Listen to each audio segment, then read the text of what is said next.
Bonjour, je m'appelle Hugo Borsu, j'ai 12 ans et j'ai une maladie qui s'appelle la rétine pigmentaire. Et si je veux me faire soigner, je dois aller aux États-Unis qui coûte 100 000 € l'opération.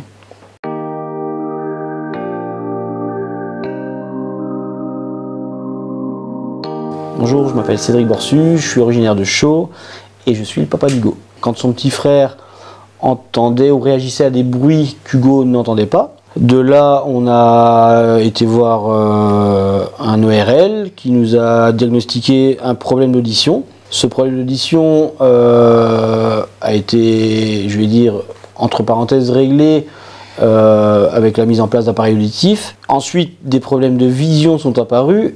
Et de là, deuxième étape au niveau des études médicales qui nous ont révélé la maladie de Usher. La maladie de Usher, c'est une rétinite pigmentaire liée à des problèmes d'audition. Comment on le vit, on le subit plus que de le vivre. On essaye de le faire vivre le mieux possible à son enfant. C'est une maladie qui est connue, sur laquelle il y a énormément d'études qui sont faites. Le cas d'Hugo est en étude et fait qu'on veut prendre de l'avance et qu'on veut avancer le plus vite possible et savoir exactement ce qu'il en est. Donc aux alentours de 10 ans, effectivement, c'est une maladie qui se diagnostique dans cet âge-là, sur lequel on va pouvoir nous dire à quel stade d'évolution il est atteint. On s'en rend compte parce que quand on les a pas, on entend déjà 100 fois moins qu'une personne normale qui n'a pas d'appareil auditif. Exemple, si on claque la porte, celui-là qui est pas malentendant, il va l'entendre fort. Tandis que celui-là qui est malentendant, il va presque pas l'entendre. Surtout en ce moment avec les masques, on est obligé d'utiliser 10 fois plus d'énergie pour pouvoir entendre correctement, pour comprendre. Voilà, j'ai appris à y lire sur les lèvres, qui est 10 fois plus facile pour moi. Je me suis rendu compte quand j'étais en CM1, en gros j'ai commencé à avoir flou au tableau. Du coup j'ai demandé à maman pour voir si on peut pas aller voir un truc. On a été voir. On a fait les tests et on m'a diagnostiqué que j'avais une rétine pigmentaire et on a demandé un rendez-vous à Gand pour pouvoir faire des plus gros tests. Et là on nous a dit ça, genre il faut aller aux États-Unis pour faire une opération vu que c'est seulement disponible là-bas pour l'instant. C'est pas que je le vis bien, c'est pas que je le vis mal. En gros, c'est entre les deux. En gros, par exemple, s'il y a un cartable dans le couloir qui est un peu sombre, et si je fonce dedans, je ne l'aurais pas vu que c'est un peu sombre. Parce que quand il fait sombre, je vois limite presque rien. À l'école, ça se passe bof. Parce que quand je vois pas le cartable et que je le touche, ça crée des grosses embrouilles. Puis après, c'est moi qui est puni.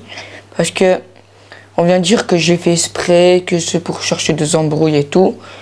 Puis après, ça a créé des polémiques entre guillemets. La nuit, quand je dois aller aux toilettes, quand je me réveille, vu qu'il fait tout noir, je touche avec mes mains et j'essaye de trouver le... Mais vu que je connais les endroits par cœur, je peux directement appuyer sur le truc pour allumer la lampe. En gros, je vois, par exemple, je regarde là-bas, il y a une plante, je ne verrai pas tout ce qui est à ma droite, à ma gauche, à partir genre comme ça.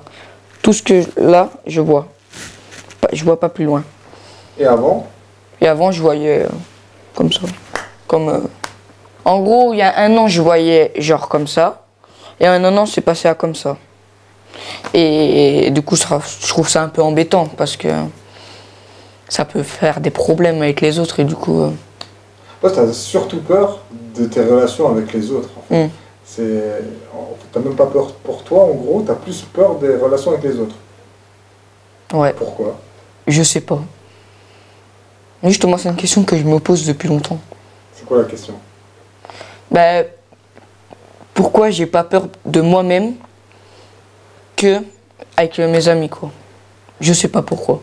Il y a une solution, et cette solution, c'est une opération. Cette opération, elle existe dans certains cas. Pour être plus clair, dans la maladie d'Hugo, qui est la rétinite pigmentaire, il y a une quarantaine ou une soixantaine de gènes qui peuvent être défaillants. Quelques-uns sont connus et soignables à l'heure d'aujourd'hui. D'autres sont en cours d'études. Ces études, elles avancent énormément. On l'a encore vu au Téléthon cette année, par exemple, ils en ont parlé. Hugo a rendez-vous au mois de mars à Gand, où là, on va nous dire le gène qui est défaillant. Si ce gène est défaillant, enfin, le gène défaillant fait partie de ceux qui sont soignables à l'heure d'aujourd'hui, dès que la cagnotte est réunie et qu'on en sait le coût exact, on prend l'avion et on va faire les soins. Si c'est quelque chose qui est en cours d'étude, on fera en sorte de savoir au plus vite quand est-ce que ça sera soignable.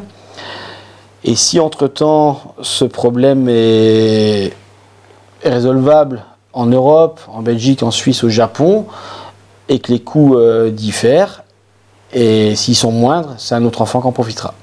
Donc cette opération, c'est une injection, c'est une piqûre qui va, en fait, sa maladie, c'est un problème de rétine, donc c'est dans le fond de l'œil.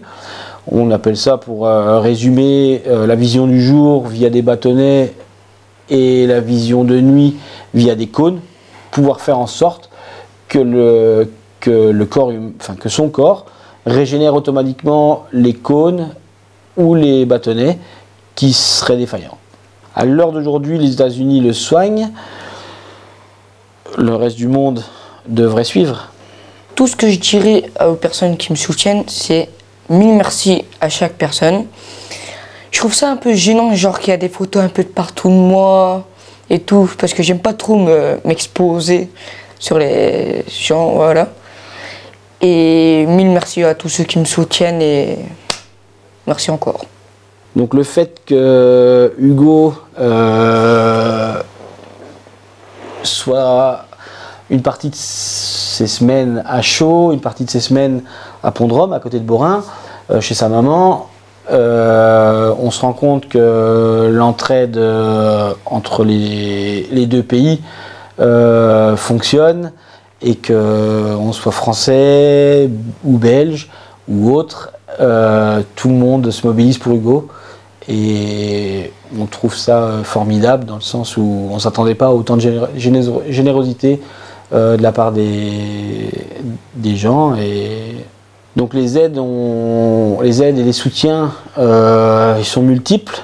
Je peux prendre des exemples des stylos où les commerçants demandent à pouvoir en avoir et les proposer.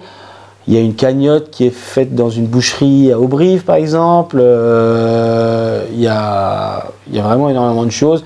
Les mairies, la communauté de communes nous proposent leurs aides aussi. D'abord, un grand merci à tous de l'aide que vous nous apportez, du soutien, qu'il soit moral, financier ou autre. Et on se voit bientôt tous autour d'un verre pour fêter l'opération.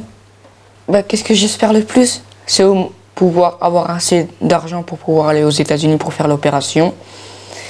Et merci d'avoir regardé le reportage pour m'écouter. Et voilà. Et au revoir.